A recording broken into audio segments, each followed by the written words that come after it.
mean? Thank y'all for riding with me. Well, you know you forever locked in with your boy stories with V. At this time, family, y'all know what I need y'all to do for us. Like, share, comment, and I repeat, smash that subscribe button, y'all. We are on the road to 100,000 subscribers. If you're new to the platform, welcome. Y'all know the motto by now, man. Kick back, relax. I got the rest of the show. AV Mob, let's get them, let's go. What's up, Mob? We back at him again, man. Kicking it off from the top. V Crime Story Time, episode 29. Let's dive into it. So this episode right here, man, is the rise of an American kingpin, but with a slight twist toward the V-Mob way. So now, y'all, we got this little dude growing up around the way. We gonna call him Tone. Now, Tone, of course, nickname is short for Antonio. Shorty was a one in a million type guy, man. I'm talking about a laid back type dude, but he was a smart individual, meaning he grew up with a single parent mother because his father was already incarcerated by the time Tone was able to. I'm talking about before he was even able to learn how to tie a shoe. His father was already gone to the feds. Now, Mama Love, being a single mother that she is, the black queen that she is, she pulling double shifts trying to make sure her and her baby boy got everything that she need. Now, with her being gone most of the time, ripping and running, doing work, that leave Lord Tone to his own thoughts and that leave him out here by himself. But he's always been loved. He's never been neglected. He always know that his mother loved him, but she was willing to put it all on the line, working them deep hours to try to make sure Shorty was always taken care of. So now, boom, as he's growing up for real, he get about 9-10 years old. And now, by the time he 9 or 10, he already sharp because as he's coming through elementary and middle school, he was always interested in actually studying. Like, he loved reading, math, science, social studies, learning. He just had a thing for actually learning, and he was super smart. So now, by the time he 10, 11 years old, he already understand how to, 1, conduct himself, 2, articulate himself, 3, and he already know the mindset that he's trying to develop. He already know shit, look, right, I'm a big street dude. That's just my environment. I'm born in the hood. I got to live around this environment until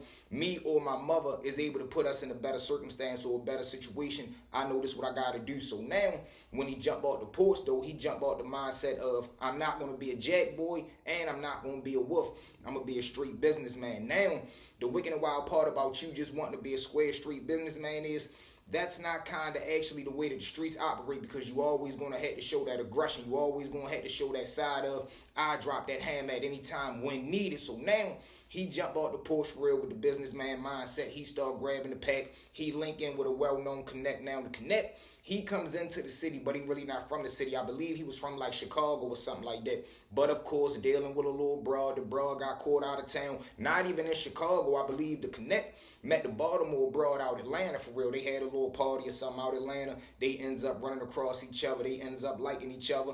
The broad fly out Chicago, deal with him. He ends up coming into the city, put his mag down, or she put her mag down, whichever way you want to take it. The connect end up staying down here. And like I tell you, 9 times out of 10, if a connect fall into Baltimore City, he already know the type of territory that he on. He already know the type of real estate that he working with once he see how that C and that smack pump and jump through the city. So now he like, shit, man, this is a gold mine right here. And it ain't really too many big men down here. Like, if it's 7 big men, Shorty was big enough to go holler at all 7 of them, put them on account, give them a good number, let them still run the show. He take the money off the top, and he ain't even really gotta. He can go back to the rack, or he can just lay low in the city and just collect all the money. So now, boom, Tone end up linking in with him. He getting a smack for a crazy number. Then the plug start dumping a straight coke on him too. So now he got the best of both worlds. He flooding it. Let's just say they rocking and rolling for about a year and a half. The dude from Chicago end up getting a crazy ass number on the grass. So now he dumping the pounds on him. So now Lord Tone damn near making, man, listen, the money that Shorty is seeing weekly, monthly, is out of this world. So he's stacking up. He ends up bumping into a little pair of soft legs, cooling one day. He was the type of dude that if the whole city was going to this restaurant, he would go on the whole other side of town and find him a little ducked off spot because he didn't want to get caught up in the day-to-day street politics of this wicked and wild city. So now, Shorty cooling on the other side of town one day. He eating him a little bit of food. He ends up bumping into a waitress. The waitress that's serving him his food for real, she a bomb, talking about dynamite, beautiful looking young lady. Whole time they start doing this 1-2, they ends up locking and exchange numbers. But the thing about her was, and this is what made them a match made in heaven, she was a hustler too. She was a college graduate. She was a smart, beautiful young lady, and she was involved with like real estate and investments. But she was still working at the restaurant because they didn't do paychecks. They did day-to-day tips. So in her mind, she like, shit, I can get cash every day off the tips, be good, stack my money, and I still got a regular job that I'm clearing money from that, and I don't owe no money in college. I got a degree, so whenever she ready to make her big jump and start her career, she was good to go. This is how sharp she was now. Once him and her and Tone start locking in for real, he started to realize, okay, I see what type time she on now.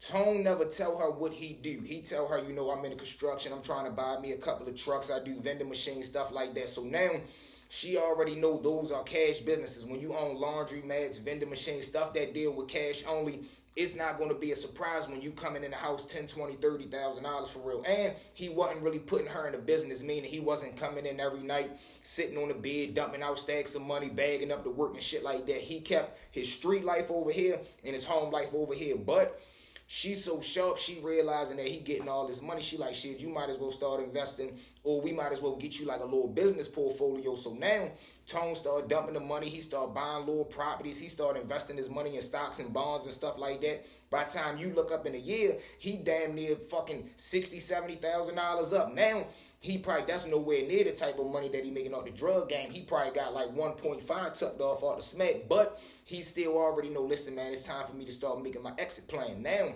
he got a best friend, his right hand man. Let's call him Lil Pig. So now Pig, he really running the show for real. He runs the every day-to-day block type of organization, while Tone is ducked off running the business empire. So now Tone called Pig one day like, shit, meet me at the little duck off spot. Boom, they go to the food spot. They sit down, get them a little plate. They start to have a conversation. Now Tone start to tell Pig like, look, man, I'm getting tired of this shit, man. Me and baby girl ready to go ahead and duck off. I ain't ready to tell y'all what state I'm ready to go to, but I'm ready to flee here, go to another state. I got enough money to live comfortably. I'm thinking about starting me a family, and I'm thinking about going legit. Of course, Pig, man, what the fuck is you doing, man? Why the fuck would you want to do that, man? The block needs you, the hood needs you, man. The ghetto needs you. Now, this is the wicked and wild situation that a person will put you in that you genuinely love, because it's like, man, what the fuck? I'm telling you, I'm trying to genuinely tell you, man, you coming with me. We ready to lead this game. We ain't got to do this shit no more. We ain't got to jeopardize our freedom or risk our life for a petty couple of dollars when we already got money put up. Now,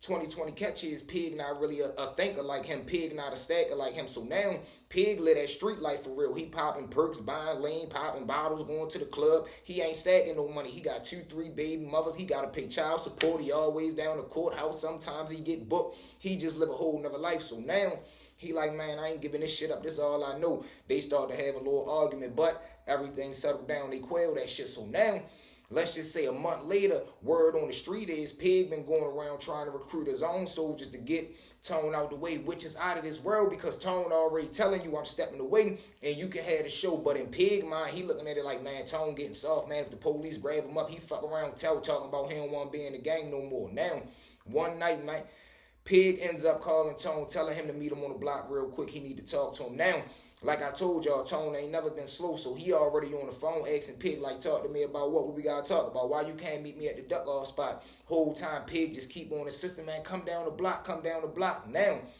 Tone is the type of dude that he ain't never been a chump, he ain't never been a sucker, so he go to his closet, grab that vest, he grab a chopper, shoot down to the van for real. He like, fuck it, if they want to do it like this, we can do it like this. He pull down the way. As he pull down the way, he see Pig walking up the street, but just so happened he playing all his rearview mirrors. He see 2 young dudes running like behind the truck, masked up, and they coming off the hip. Tone jumps out the car, start letting that motherfucking chopper fly in the middle of the block. I don't know if anybody got hit. The 2 dudes retreat. They start hitting back a little bit. But at the same time, you got to remember, Pig is behind them walking up the street. All you hear is shots coming from that way.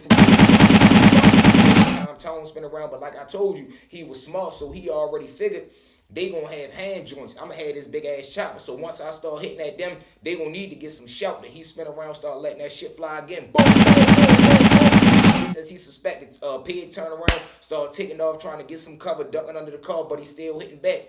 Tone jump in the car, out the block. He gets back to the crib for real, tell baby girl pack up. They pack up, grab the money, and it really wasn't nothing really to pack up, because he like, man, fuck all that shit. We got enough money to start a new life. They pack up, boom, they on the first thing smoking down BWI. They jumps on the plane, flee the city, where it is. Tone ain't never been seen again. Now, this is the wicked and wild part of the story, right? The fact that a homeboy will give you everything that you need to try to put you in the best position in life, and you'll try to backdoor and set him up all over opportunity, and him saying, I want to get out the game, but you got the wicked and wild street mindset of him saying he want to leave, that mean he getting soft. Come on, man, wicked and wild, that's why I tell y'all, don't get involved. But with that being said, Mark, thank y'all for riding with me. Where you know you forever locked in with your boy, Stories with V. At this time, one more time for me, Mob. Like, share, comment, and I repeat, smash that subscribe button, y'all. We'll be at 100K in no time from the bottom of my heart. I love each and every one of y'all. V Crime, story time. Let's get them, let's get them. Let's go. We out.